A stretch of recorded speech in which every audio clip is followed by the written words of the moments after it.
다 함께 묵상으로 기도하시며 하나님 앞에 예배하겠습니다.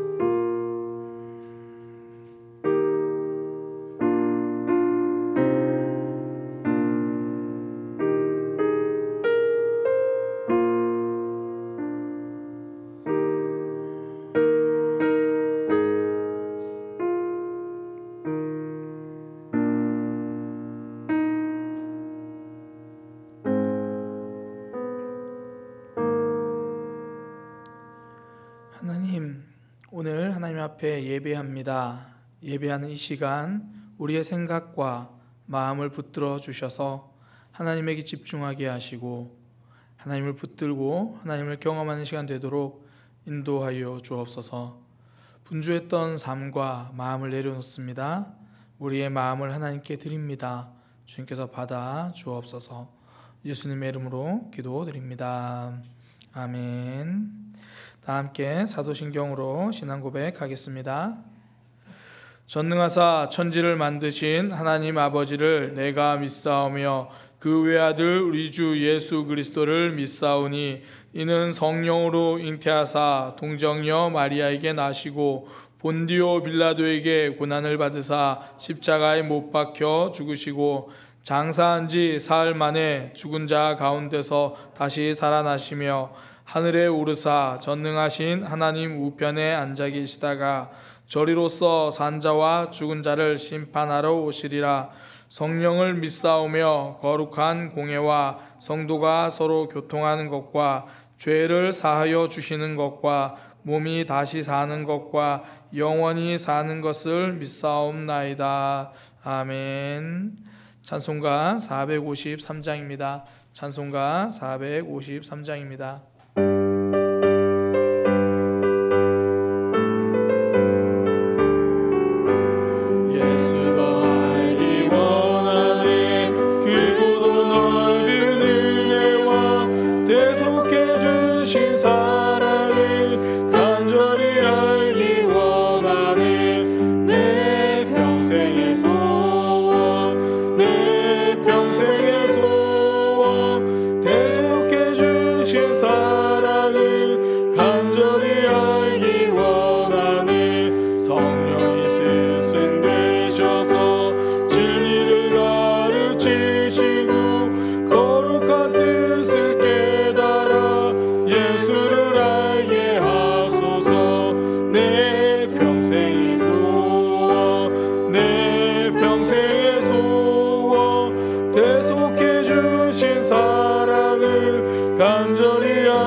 대표기도해 주시겠습니다.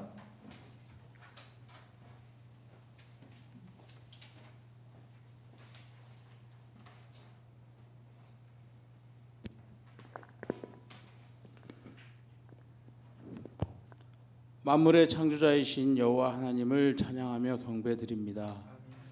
무엇보다 주님께 예배할 수 있는 특권을 주심에 감사드립니다. 우리의 혼과 몸이 잠잠하여져서 영에 굴복하며 주님께서 나를 사랑하심과 아버지 되심을 바라보게 하여 주옵소서. 마음 문을 열고 성령님을 맞아드립니다. 그러나 사탄은 순간순간 갖은 교활한 방법으로 우리의 생각과 마음을 올무에 매어 죽음으로 내달리오니 오직 예수의 이름으로 선포하며 주의 말씀으로 채워 승리하게 하여 주옵소서. 주님, 우리는 우매하여서 한쪽으로 치우치어 주님의 오묘하신 섭리와 역사하심을 깨닫지 못하오며 나의 노력으로 주께 나아가고자 모든 것을 갈망하며 행하오나 결국 할 수 없음을 깨달아 주께 맡기는 진리 가운데 있음을 알게 하시니 주님의 크신 사랑임을 감사합니다. 주님, 우리의 지식과 지성을 통한 어떠한 고상한 일이라도 주께 드리지 않으면 오직 악할 뿐이오니 우리가 새롭게 태어남은 나의 새로운 삶이 아니라 모든 것을 주님께 영광 돌리는 새로운 질서임을 깨달아 익숙함을 넘어 성숙함으로 나아가는 그리스도인이 되게 하여 주시옵소서. 주님, 코로나 시대에 우리를 많은 것으로 돌아보게 하시니 감사드립니다. 교회의 완악함들과 자기의 유익을 위해 행해지는 모든 모습을 통해 한없이 부끄러운 내 자신을 발견하기도 하였고 모든 것에 편만 편재하시는 주님을 예배 가운데 바라보게 되었으며 또한 비대면 예배로 나태해져가는 모습을 통해 우리를 침노하는 자가 사탄임을 보게 됩니다. 깨어있으라 하신 주님의 말씀에 귀 기울이게 하여 주시옵소서. 이번 주부터는 코로나가 2.0 단계로 낮아졌고 앞으로 제한적인 대면 예배도 가능하게 되었습니다. 함께 모여 찬양하고 예배하는 주님 주신 감동 가운데 계속 있기를 원합니다. 교회를 이루라고 주님께서 말씀하셨습니다. 온라인으로든지 대면으로든지 마지막 때에 모이기를 힘쓰는 공동체가 되게 하시고 무엇보다 서로 사랑하라고 하신 주의 큰 계명을 지켜 행하는 사랑의 교회, 힘이 되는 교회 되게 하여 주시옵소서. 목사님이 말씀을 전하십니다. 사람이 떡으로만 사는 것이 아님을 깨닫게 하여 주시고 어려운 이 삶을 살아내기 위해 기도의 자리로 나아가게 하여 주시옵소서. 언제나 우리의 중보자 되시며 온전케 하시는 예수 그리스도의 이름으로 기도드립니다.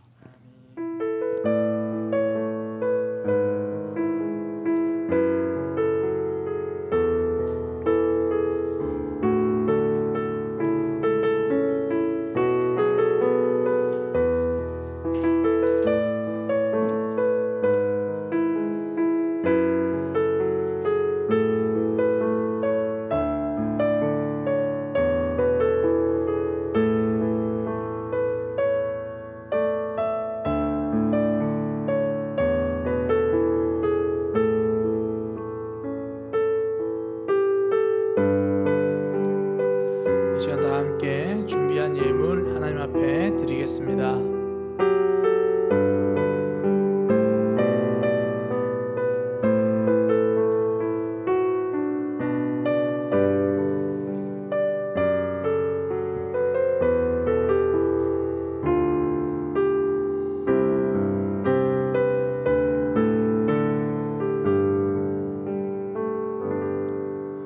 보온기도 드리겠습니다.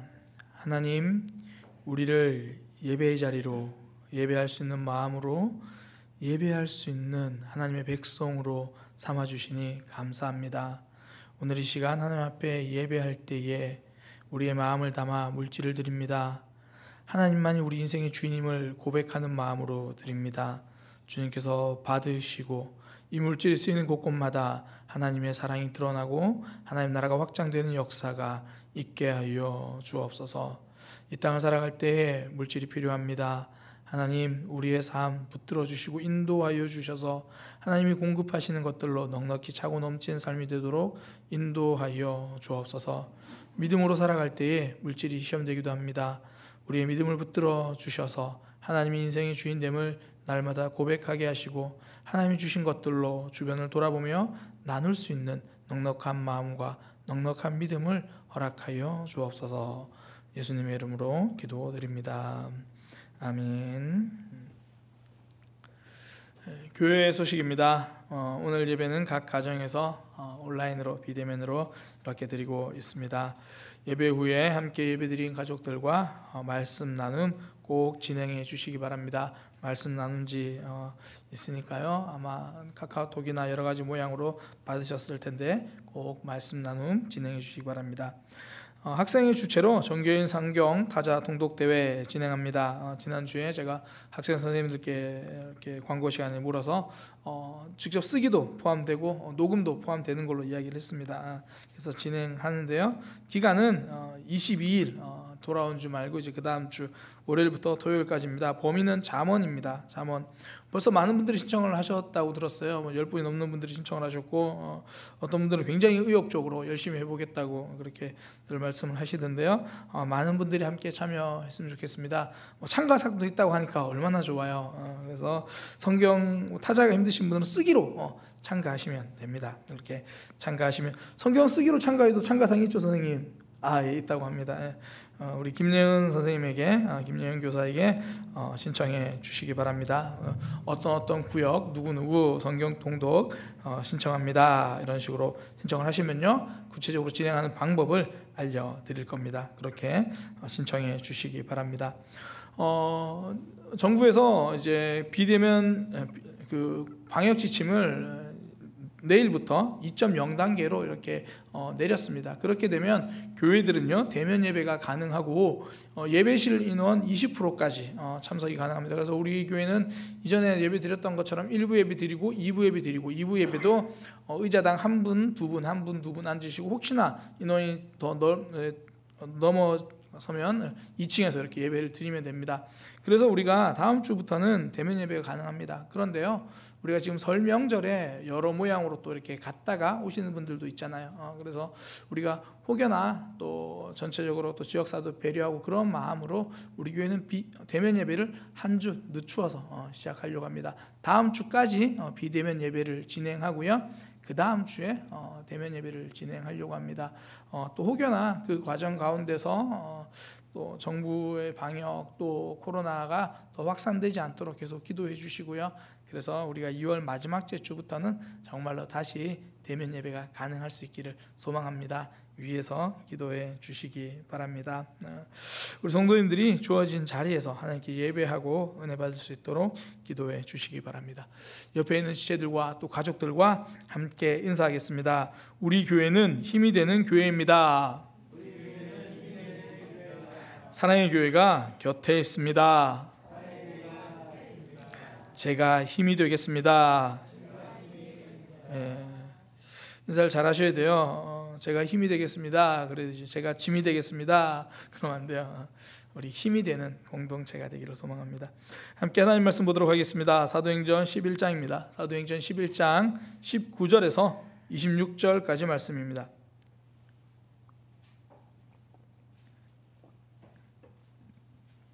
사도행전 11장 19절에서 26절까지 말씀 우리 한 목소리로 합독하도록 하겠습니다.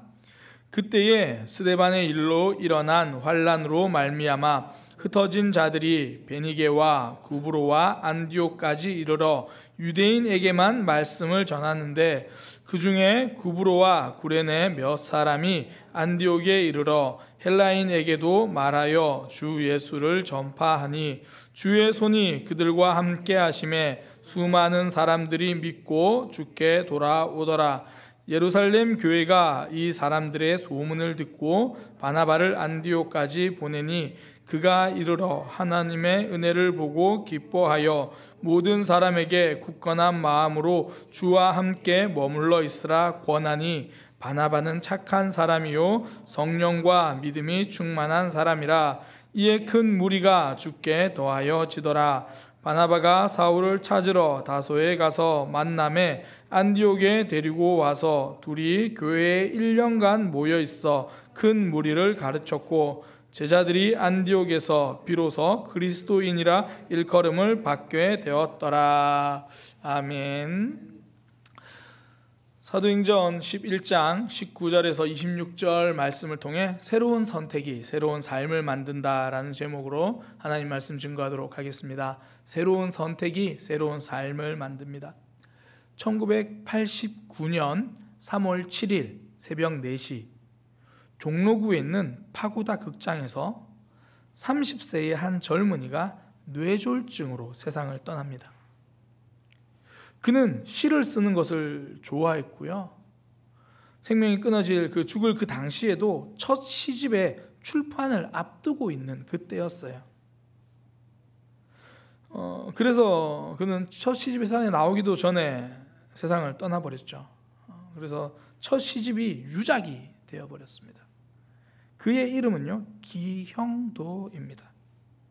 첫 시집인데도 많은 사람들의 사랑을 받고 기억되고 있습니다. 그 시집에 보면요, 우리 동네 목사님이라는 제목의 시가 있습니다. 그 속에 이런 한 문장이 들어있어요. 성경이 아니라 생활에 밑줄을 그어야 한다. 성경이 아니라 생활에 밑줄을 그어야 한다. 이것이 성도의 삶입니다. 성경은 예배당 의자 위에 놓여 있을 때보다, 강대상 위에 놓여 있을 때보다 우리의 가슴 속에 들어와 있을 때 더 가치가 있습니다. 그것보다 더 가치가 있을 때에는 바로 우리의 삶 속에 들어와 있을 때, 우리의 발걸음 속에, 발자취 속에 있을 때입니다. 진짜 믿음은요, 우리 삶 속에 들어 있습니다. 종교개혁자 마르틴 루터가 회심에 대해서 이렇게 이야기를 했습니다. 진짜 회심은 첫 번째 가슴의 회심이요, 두 번째 생각의 회심이요, 세 번째 지갑의 회심이다. 마틴 루터는 지갑이 회심해야 한다라고 말합니다. 하나님께 드리는 삶에 대한 말이겠지요. 근데 저는 이 말의 의미를요, 생활에 대한 의미로도 받아들입니다. 나는 어떤 일에 지갑을 열고 있는가? 내가 무엇을 따라 살고 있는가? 나는 무엇을 가치 있게 여기는가? 돈을 어디다 쓰는지를 보면 알 수 있습니다. 결국 내가 무엇을 선택하는지 그것이 나의 신앙을 보여준다라는 거예요. 하나님께 나병을 고침받은 나만 장군은요, 하나님을 경험한 이후에 그의 선택은 선명해졌습니다. 저는 이제 하나님만 섬기겠습니다. 자신의 나라 아람에서 섬기던 림몬 신을 더 이상 따르지 않겠습니다. 그는 엘리사 선지자에게 이렇게 부탁을 해요. 선지자님, 제가 이 이스라엘의 흙을 좀 가져가고 싶어요. 이 흙을 가져다가 제단을 쌓고 하나님만 예배하겠습니다. 하나님을 믿고 하나님만 선택했습니다. 이런 선택이 실패한 사람이 예수님께 찾아왔던 부자 청년입니다. 그는 예수님께 관심이 많았죠. 예수님이 계신 곳까지 찾아올 정도로 열정과 열심이 있었습니다. 관심도 많죠. 율법도요, 굉장히 잘 지켰던 사람이에요. 오늘날로 말하면 교회도 열심히 다니고 성경도 잘 알고 있는 사람입니다. 그가 예수님께 나와서 영생에 대해서 질문합니다. 한마디로 예수님, 제대로 신앙생활하는 건 어떤 건가요? 이런 질문이겠죠. 그때 예수님이 하신 대답, 지금 네가 가진 것을 다 가난한 사람에게 주고 나를 따르라. 이 청년은 가진 게 너무 많았습니다. 결국 영생이 아닌 내가 가진 돈을 선택합니다. 그의 말, 입술에서 나오는 말만 들으면요, 신앙이 굉장히 좋은 사람처럼 보여요. 예수님께 영생에 대해 질문합니다. 저 율법 다 지켰어요. 나오는 말로는 굉장히 신앙 좋은 사람인데 그의 선택은 결국 돈입니다. 결국 예수님이 아닌 다른 것을 선택했다라는 거죠. 그의 선택이 그의 신앙을 증명했습니다. 오늘 본문에는요, 안디옥 교회가 나옵니다. 그들에게 별명이 하나 생겼네요. 그리스도인입니다. 주변에서 그렇게 불렀다라는 거예요. 스스로 그렇게 말한 것이 아니라. 우리가 별명을 왜 붙입니까? 뭔가 특별한, 뭔가 특이한 점이 있을 때 별명을 붙이잖아요. 그러니까 나와는 좀 다르다, 이전과는 좀 다르다, 뭔가 새로운 변화가 생겼다라는 거예요. 그 변화에 놀라서 별명을 붙여준 겁니다. 그리스도를 따르는 사람, 입만 열면 그리스도 이야기하고 그리스도가 그들의 삶의 주인이 되어 있는 사람, 그리스도인, 그렇게 한마디로 삶이 달라진 모습에 대해서 별명을 붙여준 거죠. 예수 그리스도 때문에 그들의 삶이 달라진 거예요. 예수님을 따르는 선택을 하는 겁니다. 새로운 삶이 시작되었죠. 새로운 선택을 하면요, 새로운 삶이 시작됩니다. 제가 자주 인용하는 아인슈타인의 말, 가끔씩 제가 설교 시간에 이 말을 자주 인용하는 것 같아요. 같은 일을 반복하면서 다른 결과가 나오기를 기대하는 사람은 바보다. 그러니까 똑같이 공부를 안 하면서 다음 중간고사에는 성적이 잘 나오기를 기대하는 사람들을 바보라고 부르시면 되는 거예요. 똑같이 연애에 실패하면서 똑같은 방법으로 연애하려고 하는 사람들은 바보예요. 똑같은 레시피로 음식을 해서 계속 맛이 없다고 하는데 끈질기게 똑같은 레시피로만 음식을 하는 사람들, 그러면서 음식이 나아지길 기대하면 바보죠. 우리가 지금과 다른 삶을 원한다면요, 우리의 선택이 달라져야 합니다. 그때 새로운 삶을 살게 되는 거예요. 오늘 본문 앞부분에도 보면요, 새로운 선택을 한 사람들이 등장해요. 안디옥으로 갔던 성도들이거든요. 예루살렘 교회 성도들이 핍박과 박해 때문에 여기저기 흩어졌잖아요. 스데반 집사님의 이제 순교 때문에 흩어집니다. 그 중에 안디옥 지역으로 간 사람들이 있어요. 그곳에 도착해서 만나는 사람들에게 복음을 전합니다. 모든 사람에게 복음을 전한 것이 아니라 유대인들에게만 복음을 전했습니다. 그러니까 익숙한 선택을 한 거죠. 지금까지 살아온 패턴들, 그냥 똑같은 지금까지 살아온 방식대로 반복했을 뿐이에요. 그런데 그 중에서 새로운 선택을 한 사람들이 있습니다. 이방인에게도 복음을 전한 거예요. 내게 좀 익숙하지 않은 방법을 선택한 거죠. 그 결과 엄청나게 많은 사람들이 예수님을 믿게 됩니다. 새로운 선택이 새로운 기적을 만들었습니다. 누구에게나 이런 새로운 선택을 할 수 있는 기회가 있습니다. 모든 상황은 새로운 삶으로 갈 수 있는 기회가 되기 때문입니다. 힘든 상황은 힘든 대로, 좋은 상황은 좋은 대로 새로운 선택을 할 수 있는 기회가 됩니다. 어떤 사람들은요, 지금 상황이 너무 안 좋아서 지금 내가 또 다른 선택, 새로운 선택은 할 수 없다고 그렇게 말을 해요. 그렇지 않습니다. 이스라엘의 왕 중에요, 요시야는 8세, 8살에 왕이 됩니다. 매우 힘든 상황이죠. 왕권을 지키기도 버거운 상황입니다. 그러면 이전에 하던 것과 똑같이 해야 돼요. 그래야 그나마 인정받을 수 있잖아요. 그런데 그는 이전 왕들과 전혀 다른 선택을 합니다. 더욱 하나님을 붙들어요. 이전의 왕들은 하나님을 떠났는데 그는 하나님을 붙들어요. 내 힘으로 왕권을 지킬 수 없을 것 같으니까 하나님을 선택해버리는 겁니다. 더 힘든 상황에 새로운 기회로 삼아 새로운 선택을 하는 거죠. 성군이 됩니다. 어려운 상황이 되어야만 또 새로운 선택을 하는 건 아니에요. 우리가 가장 잘 아는 다윗 왕이 그렇잖아요. 다윗은요, 나라가 점점 부강해지자 하나님께 더욱 헌신하는 것을 선택해요. 하나님, 제가 성전을 짓겠습니다.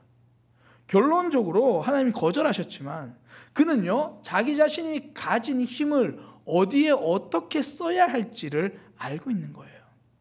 풍족하고 여유가 있는 상황을 하나님께 더 나아가는 기회로 삼았습니다. 그러니까 어떤 왕들은 어려움이 찾아오면 하나님을 떠난 거예요. 또 풍족해지면 교만해져서 하나님을 잊어버리는 거예요. 좋은 상황인데 나쁜 선택을 하고, 나쁜 상황이라고 또 나쁜 선택을 합니다. 새로운 선택은요, 상황에 따라 결정되는 것이 아니에요.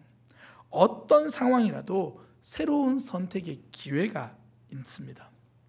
예전에 저희 교회에서도, 우리 교회에서도 이 추수감사절에 했던 그 찬양이 기억이 나는데요, 가사가 굉장히 독특해요. 아무런 내용이 없는 가사죠. 이렇게 됩니다.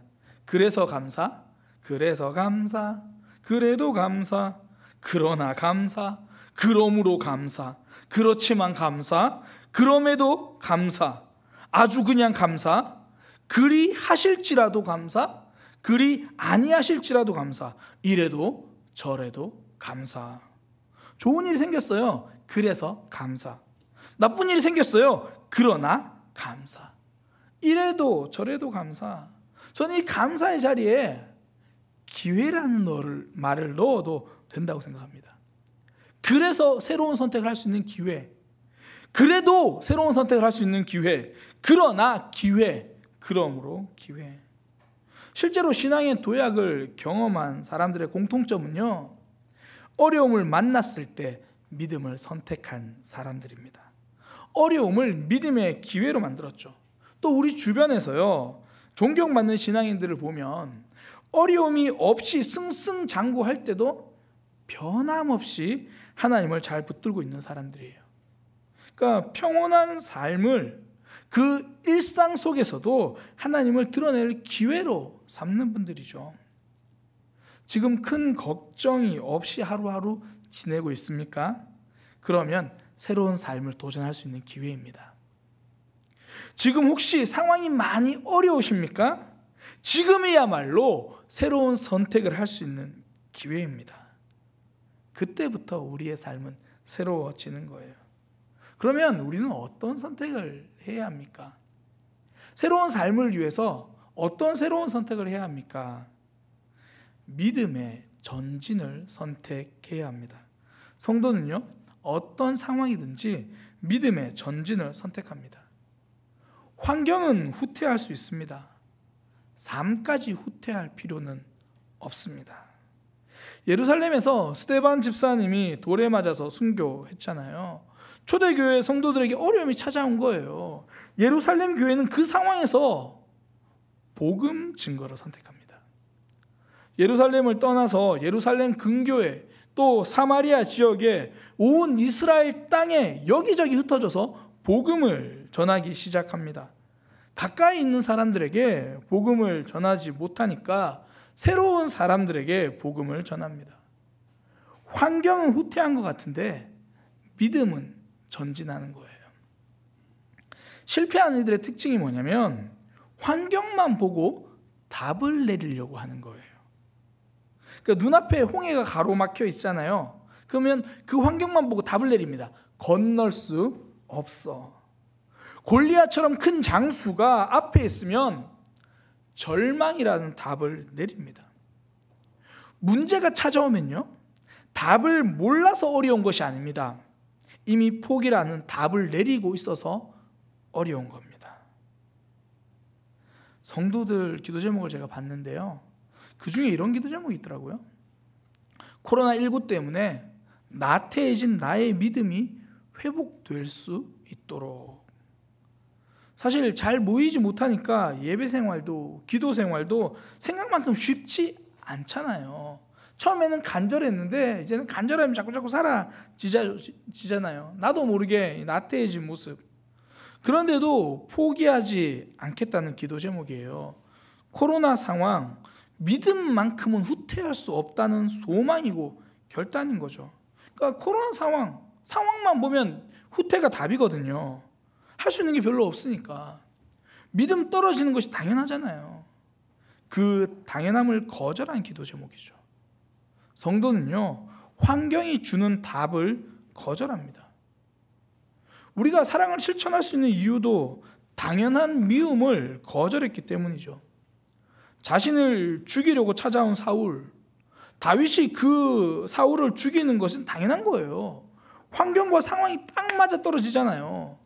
이 사건이 엔게디 동굴 사건입니다. 사울이 다윗을 죽이려고 왔다가 화장실이 급해가지고 동굴에 들어가잖아요. 근데 이미 그 동굴 안에는 다윗이 있거든요. 얼마나 상황이 딱 맞아 떨어져요.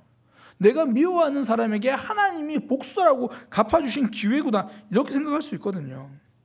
그때 다윗은 상황이 주는 답을 거절합니다. 하나님이 선택하신 사람을 내가 죽일 수 없다. 어떤 상황이든지 하나님과 멀어지지 않기 위해서 노력하는 거예요. 상황이 주는 답을 거절하고 하나님의 뜻을 붙들겠다고 선택하는 거죠. 전진하는 믿음입니다. 정신과 의사 윤홍근은요, 자존감 수업이라는 책에서 이렇게 말합니다. 성숙한 뇌의 회로는 융통성이 있다. 그래서 자극에 유연하게 반응한다. 그러니까 성숙한 사람들의 특징이 뭐냐면 딱 주어진 상황에 한 가지 답만 생각하지 않는다라는 거예요. 유연하게 반응하는 거죠. 상황엔 답이 없다라고 생각하고 좌절이 답이라고 말할 때 새로운 믿음의 길을 찾고 믿음의 전진을 찾는 것, 그것이 성숙입니다. 우리가 아브라함 사건을 예전에 한번 쭉 이제 주일 오전에 설교로 살펴보았잖아요. 참 재밌는 게 아브라함이요, 초반에는 계속 넘어져요. 믿음의 실패처럼 보이잖아요. 뭐 처음에는 멋지게 신앙생활 합니다.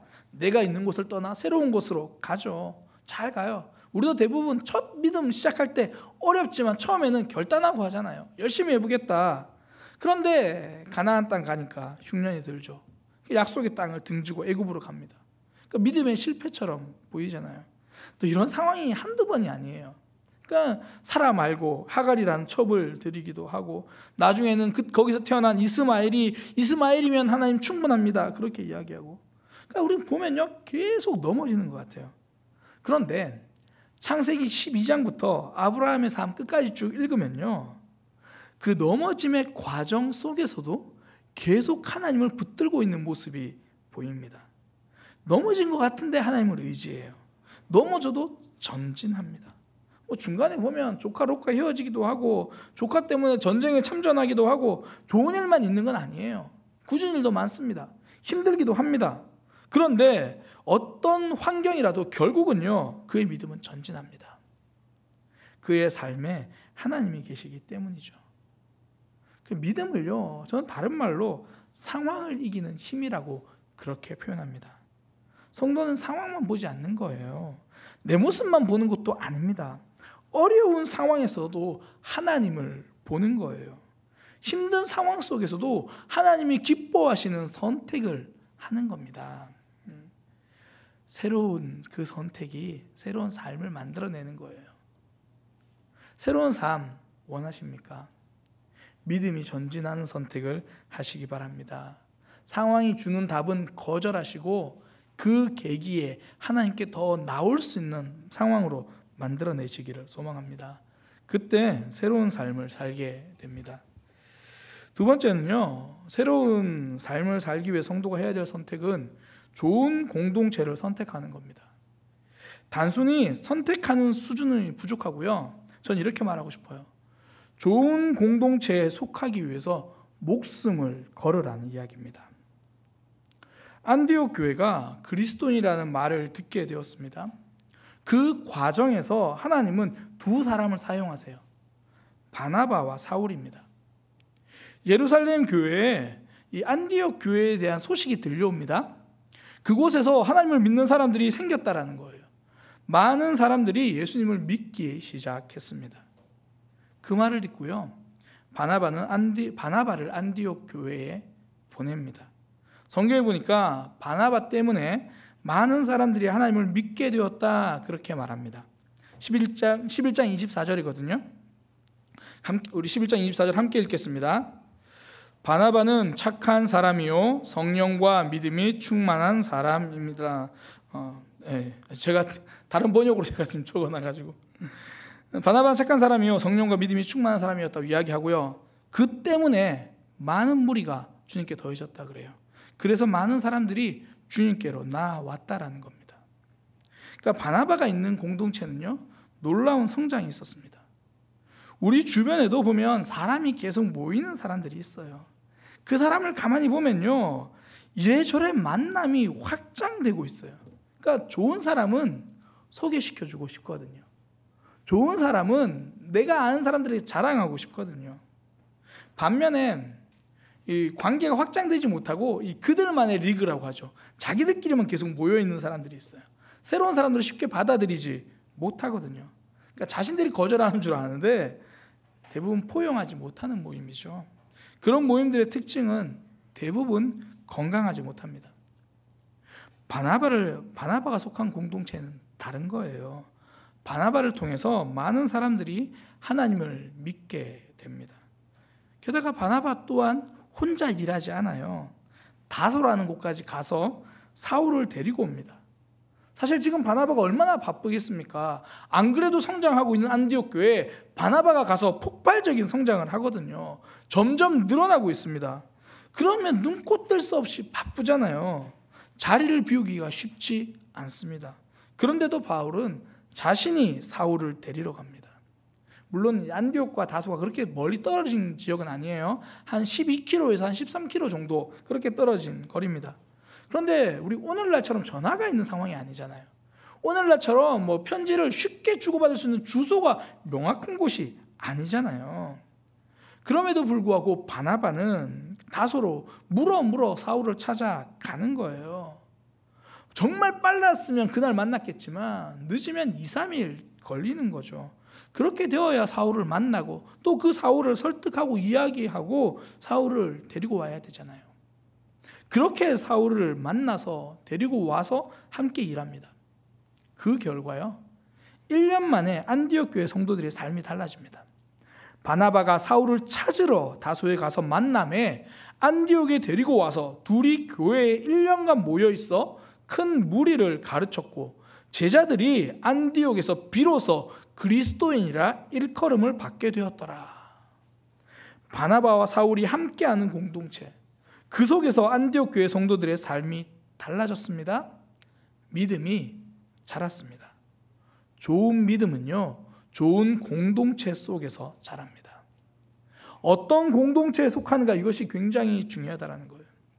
어떤 고등학교 선생님이 아이들에게 이렇게 이야기했다는 얘기를 제가 전에 들었습니다. 그분이 이제 아이들에게 고등학교 졸업할 때, 고3 때 이런 얘기를 해준다는 거예요. 야, 니네들 나중에 대학 가면 이제 쓸데없이 축구나 농구 이런 운동 하지 말고 골프를 배워라. 그렇게 이야기를 해준대요. 고3 아이들에게. 어차피 웬만한 운동을 배우려면 이제는 다 돈이 들어.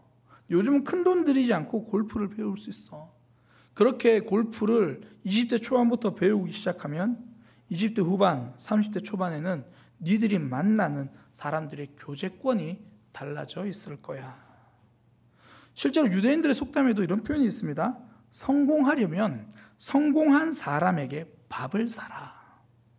성공한 사람들을 가까이 하고 그들과 교제하라는 말이죠. 실제로 내가 어떤 사람과 함께 있는가에 따라서 내 생각이 달라지고 내 삶이 달라집니다. 하이브 아레나라는 작은 회사가 있어요. 이 최종진, 황혜경 부부가 운영하는 회사입니다. 뭐 특별할 것도 없고요. 뭐 굉장히 작은 회사예요. 2명이 운영하니까. 그런데 이 회사가요, 미국의 유명 경제 잡지 포브스에 소개되었습니다. 돈을 많이 벌어서가 아니라 굉장히 특별한 회사이기 때문입니다. 이 부부는 2018년도 영등포구 신길동에요, 한 주택을 임대합니다. 그러면서 코 리빙을 시작하는 거예요. 코, 함께하다, 리빙, 살다. 그러니까 한국에 오는 외국인들을 자신의 집으로 받아들여서 함께 생활하는 서비스예요. 그러니까 다양한 국적의 사람들이 와요. 다양한 인재들이 오면 그곳에서, 서울에 와서 함께 이 하이브 아레나를 찾아가지고 와서 거기서 한 달 정도 가족처럼 지내는 거예요. 함께 파티도 하고 아이들 돌잔치에도 참석합니다. 그러면서 다양한 나라 사람들을 보면서 서로의 생활을 보고요, 서로 일하는 방법을 보는 거예요. 그러니까 열린 마음으로 시작한 그 부부의 용기가 새로운 공동체를 만들었습니다. 그 공동체에서는 누구나 소통하는 법을 배우겠죠. 누구나 글로벌 리더십을 배우게 됩니다. 열린 공동체를 선택하면 열린 마인드를 배웁니다. 글로벌 공동체를 선택하면 글로벌 마인드를 배웁니다. 믿음의 공동체를 선택하면 믿음의 삶을 경험합니다. 좋은 공동체를 선택하기 위한 방법, 저는 고독이라는 단어와 고립이라는 단어로 설명하고 싶어요. 저는 고독을 이렇게 정의합니다. 스스로 선택한 외로움. 굳이 말하면 성장을 위해 선택한 외로움, 이렇게 표현하고 싶어요. 그러니까 하나님과 더 가까이 가기 위한 단절이죠. 시편 1편에 이렇게 이야기하잖아요. 복 있는 사람은 악인의 꾀를 따르지 않는다. 죄인의 길에 서지 않는다. 오만한 자의 자리에 앉지 않는다. 성경에서 말하는 악인, 오만한 자, 이 사람들은 범죄자만 말하는 것이 아닙니다. 하나님과 멀어져 있는 사람을 말합니다. 그러니까 좋은 것이 좋은 것이 아니라 하나님과 가까워지는 것이 좋은 것이에요. 지금 내가 만나고 있는 사람들, 내가 속한 공동체가 내 믿음의 성장을 방해하는 공동체라면 아무리 관계가 좋아도 거절해야 합니다. 자발적 고독이죠. 그때 믿음이 자라게 되는 거죠. 새로운 삶이 시작되는 겁니다. 내 믿음에 방해가 되는 만남이라면 거리를 두십시오. 고독해지시기 바랍니다. 또 하나 고립인데요. 잘못된 고립에서는 벗어나야 합니다. 성장은 어려워요. 아스팔트 사이에서 피는 민들레 하나도 비바람을 다 견뎌야 노란 꽃을 피울 수 있습니다. 사람이 쉽게 성장할 리 없습니다. 이 말은요, 믿음에 성장하는 공동체는 불편하다는 거예요. 그곳에 들어가려면 용기도 필요하고 불편도 감수해야 합니다. 우리가 매년 훈련학교를 하잖아요. 온라인 때도 카카오톡으로 훈련학교를 했는데, 카카오톡이나 여러 가지 훈련학교 신청하시는 분들의 한 분도 빠짐없이 하는 공통된 고백이 있어요. 좋다가 아니라 힘들다라는 거예요. 좋다라는 고백은 이제 그 중에 한 3분의 2 정도 하시는 것 같고요. 공통적인 고백은 힘들다라는 거예요. 시간도 내야 하고 마음도 열어야 되고 내 신앙에 민낯져 보여야 하고 그게 쉬울 리가 없습니다. 목사인 저도 힘듭니다. 그런데 그 훈련 공동체를 선택할 때 믿음이 자라는 거예요. 힘들고 불편하다고 그 자리를 피하는 것, 그것은 고독이 아니라 잘못된 고립입니다. 고립된 삶은 성장하지 못합니다. 새로운 삶으로 나아가지 못합니다. 힘들고 어려운 자리라도 기꺼이 참여할 때 믿음이 자라는 거죠. 지금 청년들은 구역 모임을 줌이라는 걸로 이렇게 하고 있다는 이야기를 들었습니다. 학생들도 학생회도 주일 저녁 8시마다 함께 온라인으로 모이더라고요. 제 아내가 이제 학생회 선생님이니까 주일 저녁 8시에 그 온라인 모임을 켜요. 그럼 그때부터 저는 조용해야 돼요. 이제 제 방에 가 있거나 그러는데, 사실 그 시간 내는 거요, 생각보다 쉽지 않아요. 그냥 모였을 때는 얼굴 보고 모여지잖아요. 그런데 시간 맞춰서 줌에 접속하고 그 시간에 함께 만나고 쉽지 않아요. 근데 그래도 참 잘 모여주는 학생들, 청년들이 고맙습니다. 저는 그것이 용기고 그것이 신앙이고 그것이 결단이라고 생각합니다. 그 속에서 내 믿음이 자라는 거거든요. 어른들 구역에서도 카카오톡으로 혹은 전화통화로 서로 믿음의 소식을 나누고 기도 제목을 나누는 것으로 알고 있습니다. 얼굴 보고 모이는 것보다 훨씬 어렵죠. 그러나 그 모임을 포기하지 않는 것, 믿음이 자랄 수 있는 공동체에 속하는 것, 그때부터 삶이 달라지는 거예요. 새로워지는 겁니다. 새로운 선택 쉽지 않아요. 그러나 그 새로운 선택이 있어야 새로운 믿음이 자라나는 겁니다. 어린이 동화로 알려졌죠. 오즈의 마법사, 라이먼 프랭크 바움이 쓴 소설인데요. 이 소설에 보면 이 회오리 바람에 휩쓸려서 이 오즈의 나라로 갔던 도로시가 집으로 돌아오기 위한 모험을 하는 그런 이야기입니다. 그 주인공 이제 소녀죠. 도로시가 모험을 마치고 드디어 집으로 돌아가는 법을 알게 되는 그 때가 나와요. 근데 이렇게 놀라운 게 그 방법이에요. 도로시가 집으로 돌아가는 방법을 알려준 착한 마녀가 이렇게 말합니다. 너의 구두에는 놀라운 힘이 있다. 가장 신기한 건 그 구두를 신고 3걸음만 걸으면 이 세상 어디든 갈 수 있다는 거야. 그러니까 도로시가 처음부터 신고 있었던 그 구두예요. 그 구두의 뒤축을 3번만 부딪히면 된다. 그리고 나서 네가 가고 싶은 곳으로 가면 너는 그곳에 갈 수 있다. 그러니까 새로운 곳에 가기 위해 필요한 것은 멋진 비행기가 아니고요, 그냥 내가 신고 있는 신발을 가지고 한 걸음 내딛는 용기입니다. 새로운 삶에 되기 위해 필요한 건 어떻게 보면 놀라운 변화가 아니에요. 믿음의 전진을 선택하는 작은 용기입니다. 불편해도 좋은 공동체를 선택하는 믿음의 마음이에요. 상황은 힘들지만 그 상황 속에서도 하나님만 보겠다고 결정하고 그 믿음 향해 가는 거죠. 우리 그런 마음으로 좀 그런 내용이 담긴 가사로 우리 좀 신앙을 또 우리 함께 고백하기 원합니다. 모든 상황 속에서 어떤 상황이라도 주님 보겠습니다. 믿음에 전진하겠습니다. 주님께로 나아가겠습니다.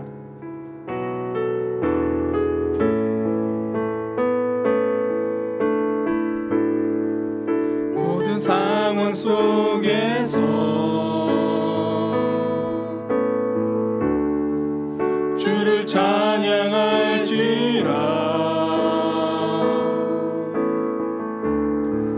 주는 너의 큰 상급,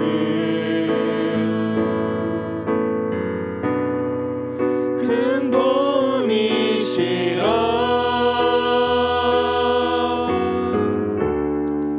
주의 얼굴 구할 때 주의 영을 부사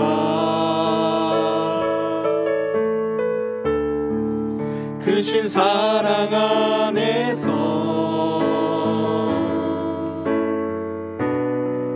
주를 보게 하소서.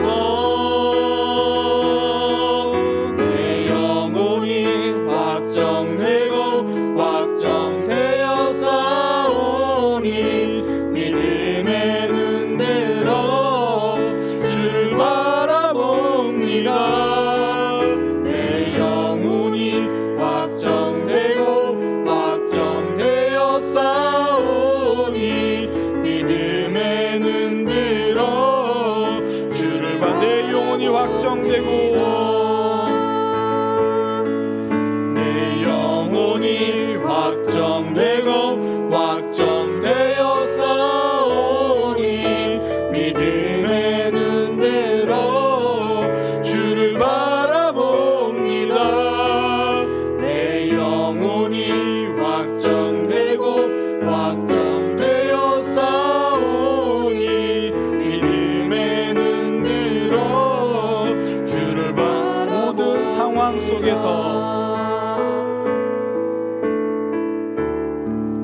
모든 상황 속에서 주를 찬양할지라.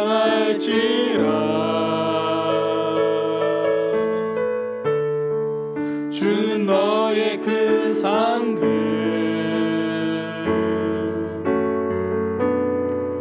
큰 도움이시라.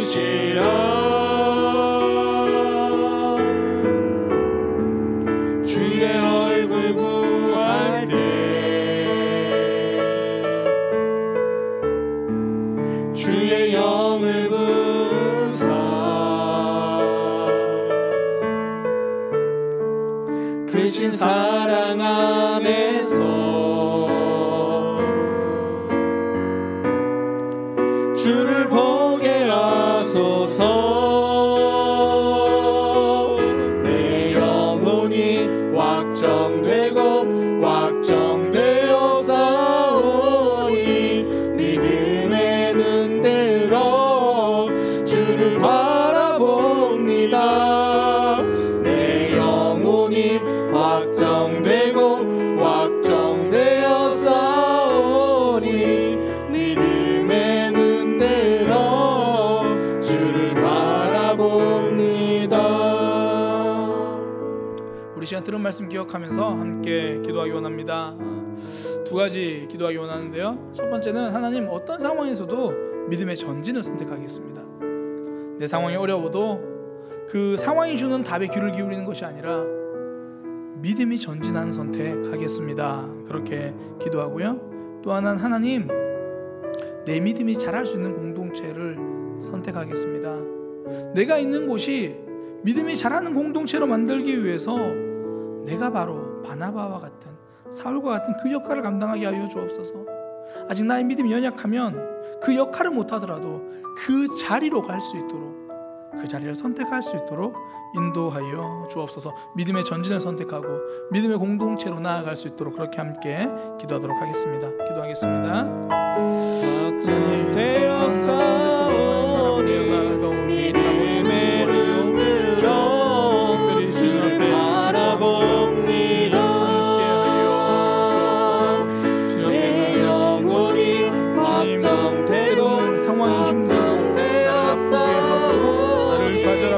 멈추게 할지라도 상황에 발목 잡히지 아니하고 하나님께 기도하게 했습니다.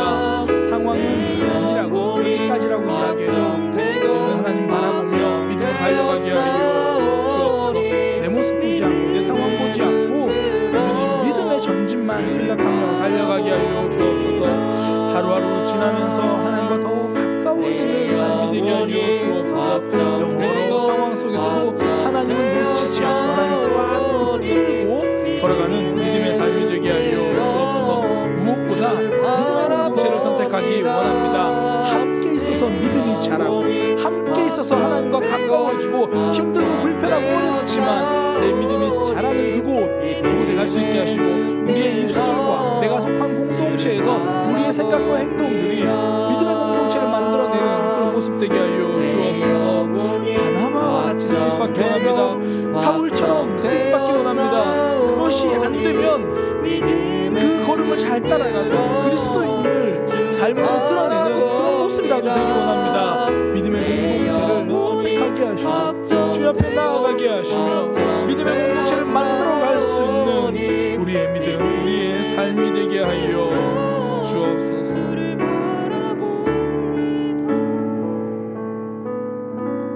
하나님, 믿음의 선택을 하게 하여 주옵소서. 상황이 우리에게 속삭이는 답에 넘어가지 않게 하시고 힘든 상황 속에도 믿음의 전진을 선택하게 하시고 평탄한 상황에서도 하나님을 잊지 않고 더 깊어지는 선택이 있게 하여 주옵소서. 무엇보다 믿음의 공동체, 믿음이 자라는 공동체에 속하고 싶습니다. 우리를 바나바와 같이 또 바울과 같이 사용하여 주셔서 믿음의 아름다운 공동체를 만드는데 우리를 사용하여 주옵소서.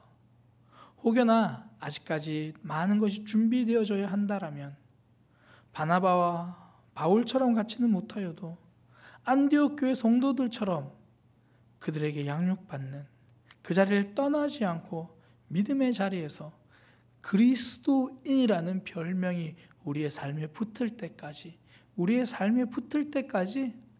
믿음의 공동체를 떠나지 않는 그 자리를 기억하고 그 자리로 들어갈 수 있는 믿음 되게 하여 주옵소서. 하나님, 매 순간 믿음이 자라기 원합니다. 매 순간 믿음이 깊어지기 원합니다. 우리의 한 걸음 한 걸음이 하나님께로 가까이 가는 걸음이 되게 인도하여 주옵소서. 이제는 우리 주 예수 그리스도의 은혜와 하나님 아버지의 크신 사랑과 성령 하나님의 역사하심이 하나님이 기뻐하시는 선택을 하기로 다짐하는 모든 이들에게 지금부터 영원까지 함께 있을지어다.